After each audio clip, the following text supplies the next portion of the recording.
రేయ్ రేయ్ రేయ్ రేయ్, మనిషి అన్నాక భయం, భక్తి, బలం, బలుపు ఉండాలి. అలాగే ఏది ఎప్పుడు ఎలా ఎంతుండాలో కూడా తెలిసి ఉండాలి.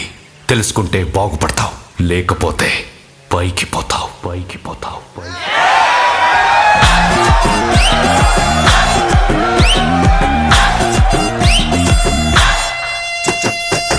దండమెట్టి పాలు పోయన్నా, టెంకాయే తీసి కొట్టన్నా.